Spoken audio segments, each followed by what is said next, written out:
Hello, ladies and gentlemen. Welcome to the show. Tonight, for a little bit of a change, I'm going to do a podcast. It's going to be sort of a rant, you know. It's raining out. I can hear it on the roof. I don't know if the recorder will be able to pick it up or not. But I like the sound of rain on the roof, you know. Anyway, let's get into the show. And let's get into what we're going to actually talk about. This whole thing that's going on right now, the reason why Bitcoin is the price that it actually is, the reason why it took off, the reason why everything is the way it is, goes all the way back to around 1914. 1914 was a pivotal year in human history.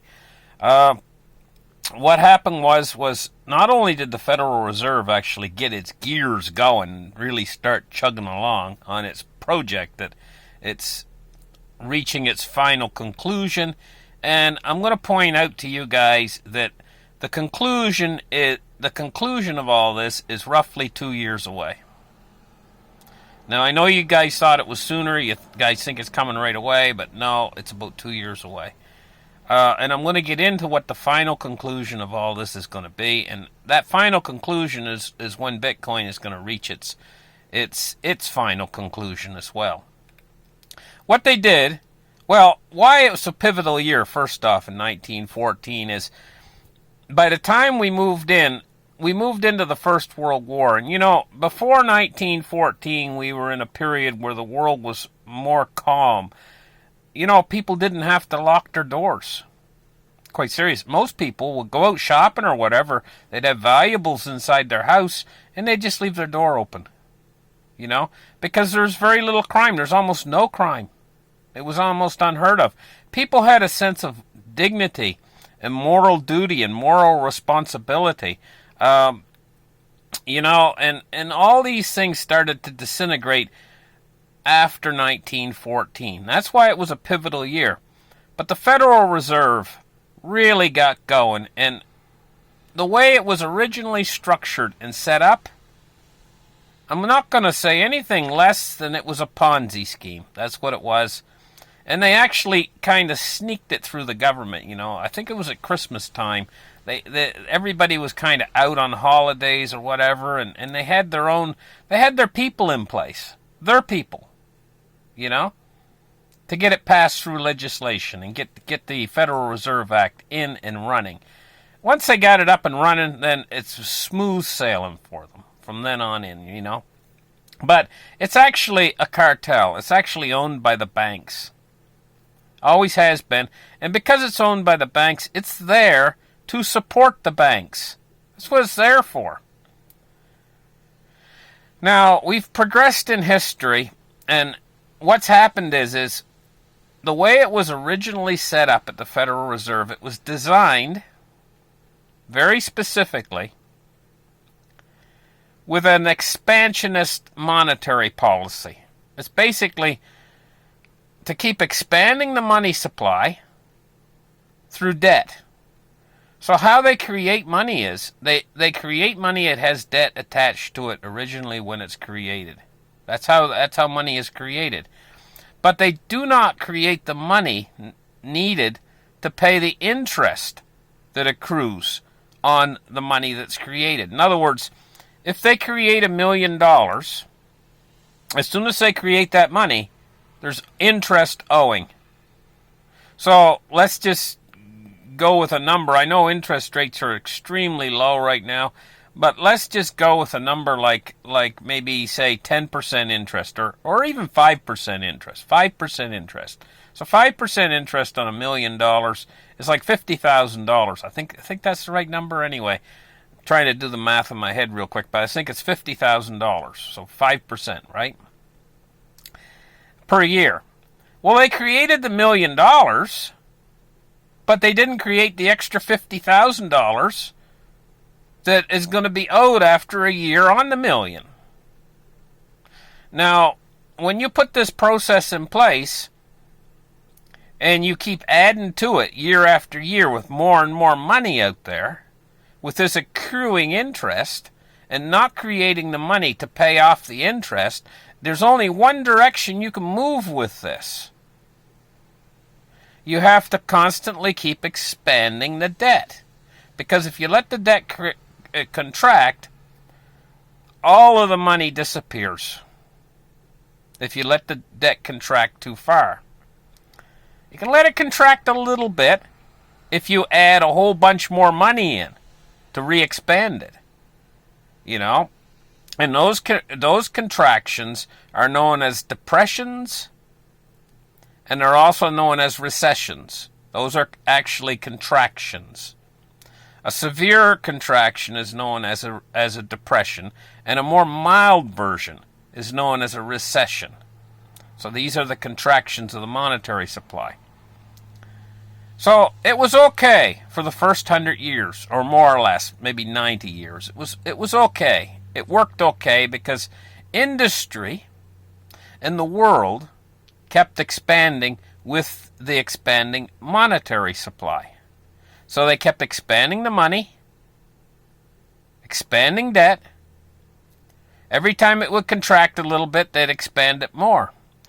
But can you see that this is actually a trap that was entered into in 1914? And they've kept going with it larger and larger and larger and larger and larger to our day. Now, because this is a Ponzi scheme, it's fine, it works good as long as the world is able to keep expanding with the monetary supply. In other words, industry, resources, more factories, expanding into more countries, cutting down more rainforest, building more mines into the ground to mine precious metals and other types of metals, building new buildings, constructing highways. And this is what we've seen. You walk outside your house, you go out into the front of your place, and you look at the highway. You probably see a highway full of potholes. But there was a time when that road was dirt. Part of the expansion was when they came in and they originally paved it. Maybe they paved it 10 years ago, and now it's full of potholes. During that expansion time, they were expanding through the whole world, putting in new highways everywhere, building new buildings, glorious things that they were doing and constructing, you know.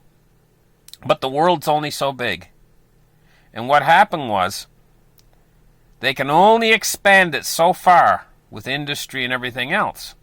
So in 2008, we had the first major contraction of the whole thing. The whole Ponzi scheme contracted. Now, they had it expanded as far as it would go, basically, in the entire world at that time, with industry and all these other things that they do to expand the monetary supply. So that contracted as well. So what did they do? Well, they had to blow it back up again. They had to make it solvent again. Make all the banks solvent again. And they expanded the bubble. They didn't just do it in a small way. They expanded it hugely. And so the Ponzi scheme was happy again. Everybody was happy again for a number of years. That leads to our day. Now what's happened is it's getting ready for its second contraction. And this second contraction is going to be larger, multiple times larger than the first contraction in 2008. When they expanded the monetary supply, but they didn't really expand the world. They didn't expand the industry. They didn't expand the infrastructure. They didn't expand. In fact, the world now is starting to go into decay. All of our infrastructure is starting to go into decay now at this point. That's why your road is full of potholes. That's the decay. The world is actually starting to shrink back. But they've expanded the monetary supply out. The monetary supply will start to shrink too. So what do you do in a situation like this? There's only one thing you can do. It starts to contract, which is what's coming in the very near future, is this contraction again, like 2008. There's only one thing they can do. They have to expand it again. Now here comes the kicker. This time, it's going to take so much more money and everything to expand it that after a 2-year period, starting about now, during this next expansion, they're going to go through a little contraction, then they're going to expand it again. During this next expansion, it's going to require so much money that it's going to start to actually, people are going to start to lose faith in the purchasing power of the paper currencies.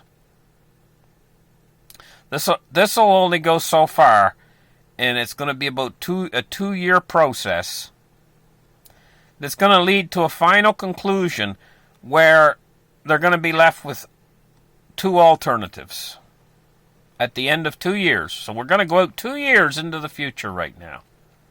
When we get there, the world's central banks are going to be left with 2 alternatives at that point.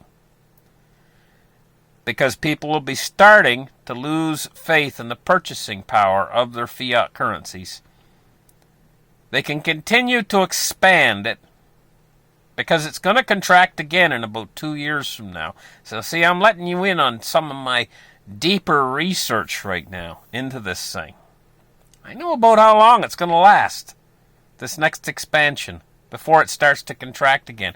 You see, these contractions, because the bubble gets bigger and bigger, these contractions are going to come closer and closer. This last one took 10 years. This next one's only going to take 2 years for it to contract again. Well, next time it contracts, they're going to be left with 2 options only. And this is 2 years from now. Option 1. Continue to expand the monetary supply. Blow up the bubbles even bigger again. Or let it contract. Now, I'm not sure which way they're going to go 2 years from now. But both ways are total disaster. If they decide to continue to expand the monetary supply, they got one more contraction they can get away with. What I'm basically trying to tell you guys is they've got one more contraction that they're going to be able to get away with. This is this next one. After we have this little downturn, we're going to go through an expansion. They're going to inflate the monetary supply again. This is the last one they're going to be able to get away with. And what I'm trying to tell you guys is it's going to last 2 years before it contracts again. So we got a contraction coming in our very near future. They're going to expand it again for 2 years, and then they're going to be faced with another contraction. But it's going to be a totally different picture. Because when we're faced with this next contraction 2 years from now, the fiat currencies, people are going to be losing faith in them because we're going to be looking at some very, very serious interest. Very, very serious, I should say, very, very serious inflation. Didn't mean interest, I meant inflation. Very, very serious inflation. Okay? This is 2 years from now. And then we're going to have a contraction. So, what are they going to do? They got to pick from those 2 options. Now, why expanding it again is going to be dangerous at that point and cause a situation that is dire is because it's going to create hyperinflation. And hyperinflation will quite literally rip our world apart. A worldwide hyperinflation is what I'm talking about. I'm not talking about a localized... See, all the way through history, we've always had localized hyperinflations. And in a localized hyperinflation, like what happened in Weimar, Germany, or what happened in Zimbabwe, they're able to go out and use some other fiat currency that has value, generally the US dollar, as a means of exchange. They reach out to another currency, like in Venezuela right now. They reach out to even Bitcoin right now in Venezuela. They're reaching out to anything else except their own currency because their own currency is going through a hyperinflation. But in a worldwide hyperinflation, when all the fiat currencies are in hyperinflation, this is a dire situation indeed that can actually rip our world apart. So what's the other alternative is to let it continue to contract. So if those are their two options, they're going to have to pick in about 2 years from now. Let it contract and all the money disappears. Basically, there's margin calls everywhere. Everybody wants their money and they want it now. Everything closes and it's a dire situation as well that rips the world apart. So either way we go, about 2 years from now, we're going to go over a cliff edge. It's going to rip everything to shreds. And it's about 2 years out. We've got just one more time where they can pull this trick off that they did in 2008 to recover the economy. They got one more time they can do it, but this time it's not going to last 10 years. This time it's only going to last 2 years. So now, I've kind of beat this to death for you guys so that you understand it. We're moving toward this hyperinflation because I believe the option that they're going to pick, because it's the easiest of the two options, even though both of them basically rip our world apart, letting it all contract completely and utterly would turn us into a Stone Age civilization if we survived at all. I mean, it would be really bad. And so they're probably going to pick the hyperinflation, and then what they're probably going to do after that is try to have some sort of a substitution. They're probably going to go back to gold or something. You know? But at the same time, running parallel to this whole thing that I've been talking about is Bitcoin. Bitcoin is standing there in the background, running and growing. Like I've likened it so many times to like a cancer, the way it's growing within the financial system. They let the horse out of the barn with Bitcoin, and now the horse is free. There's no getting it back in the barn again. It's basically over. This situation, what we're looking at is we're looking at the exponential growth of these cryptocurrencies, and ultimately, in the end, the conditions that the central banks are creating is going to be like rocket fuel to grow them. So, when they're facing this dire situation 2 years from now, and they've re-expanded, re-inflated the monetary supply, but it's getting ready to contract again, what's going to happen with Bitcoin?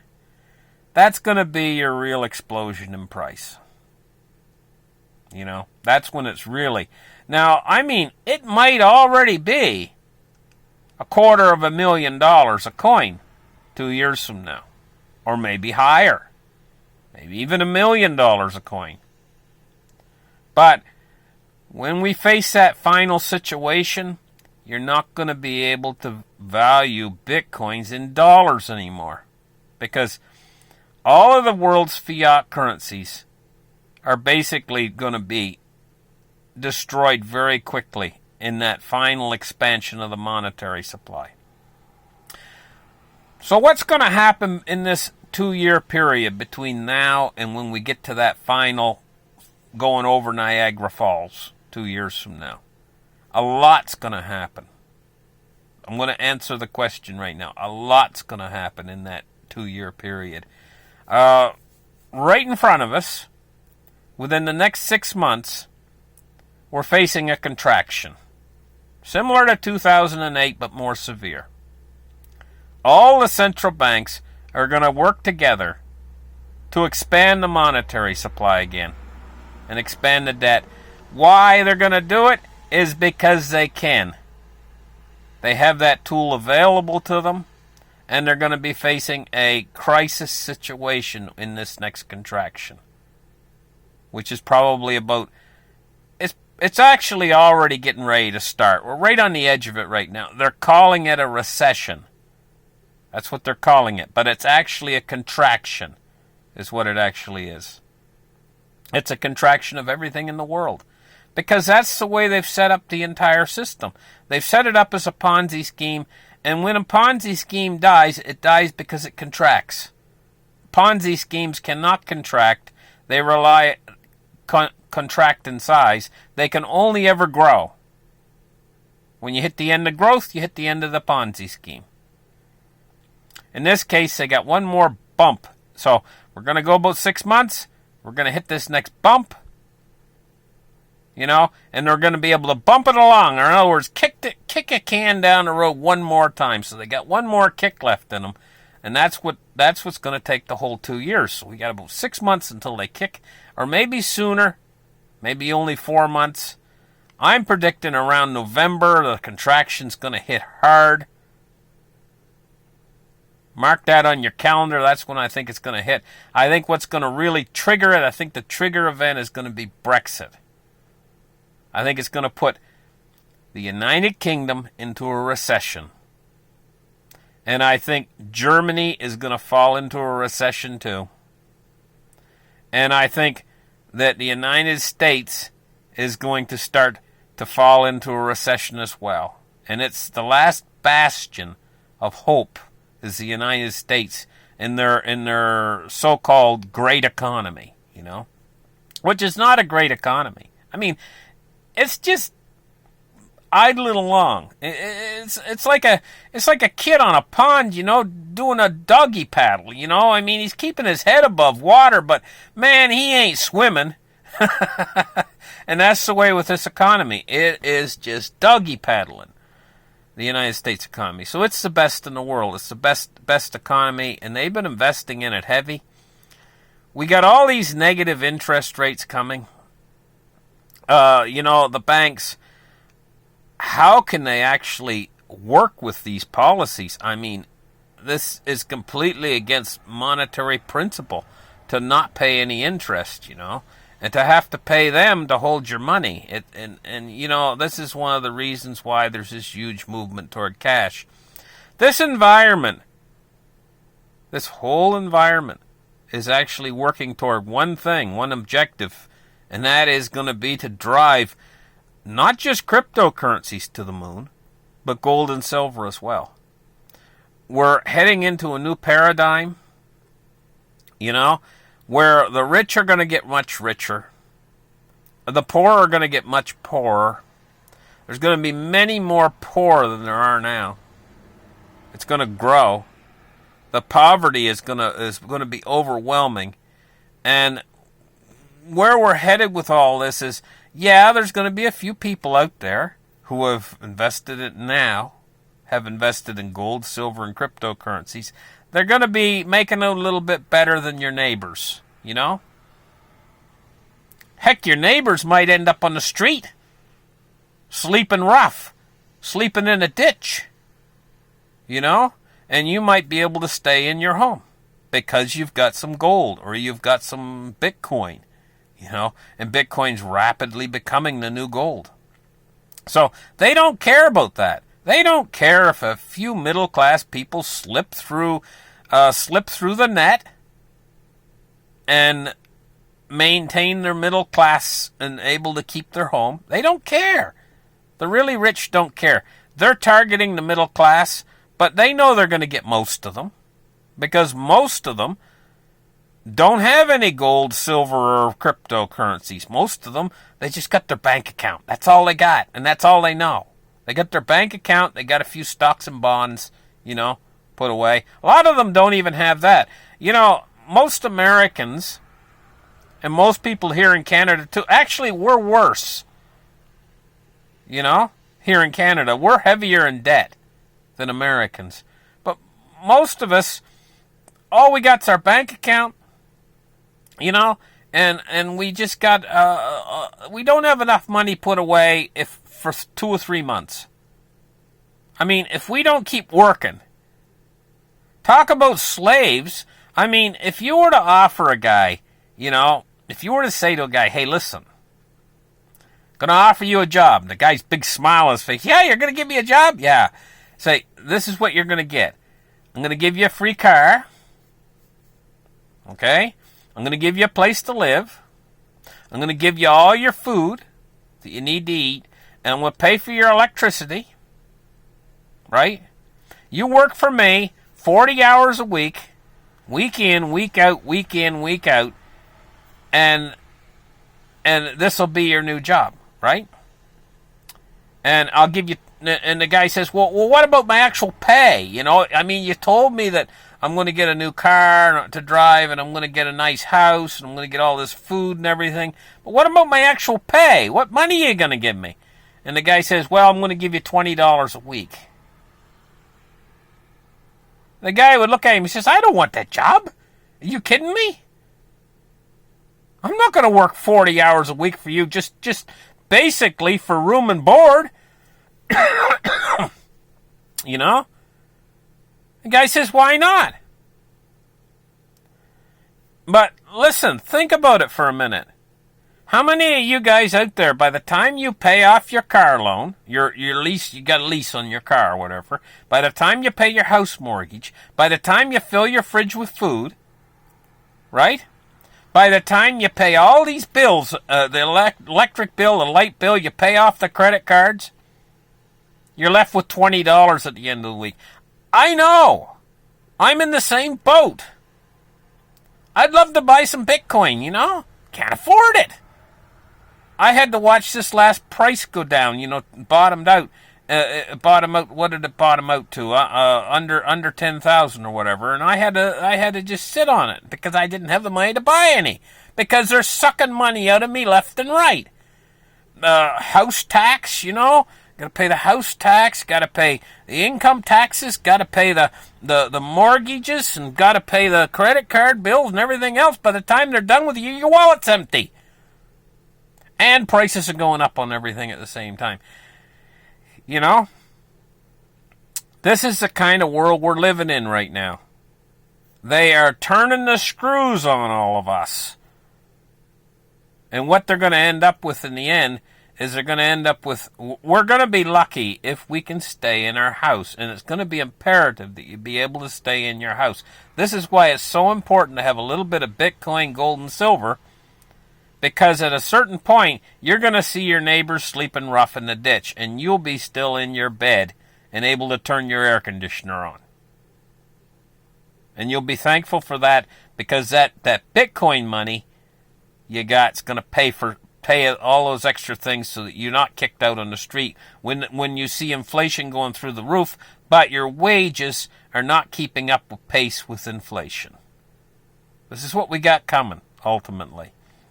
And we got about 2 years before we really go over the cliff and everything completely collapses, you know, in a hyperinflation, because I believe that's the direction they're going to turn.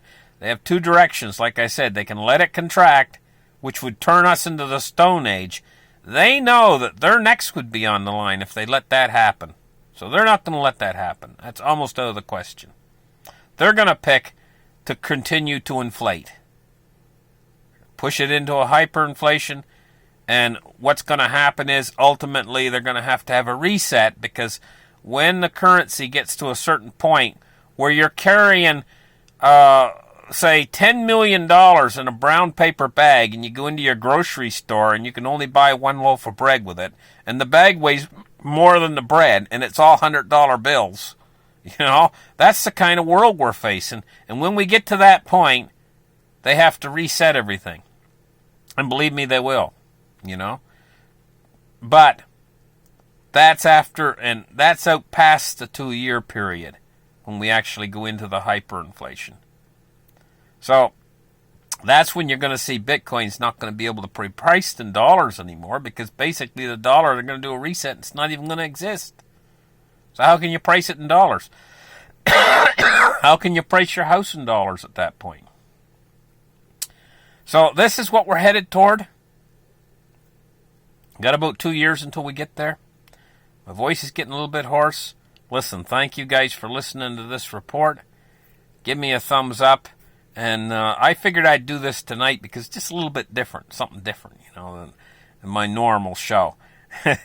Doing a little bit of a podcast for you guys. So listen, thanks for listening. Thanks for tuning in, and appreciate you guys listening to my shows. We'll catch you guys in the next episode. Bye-bye.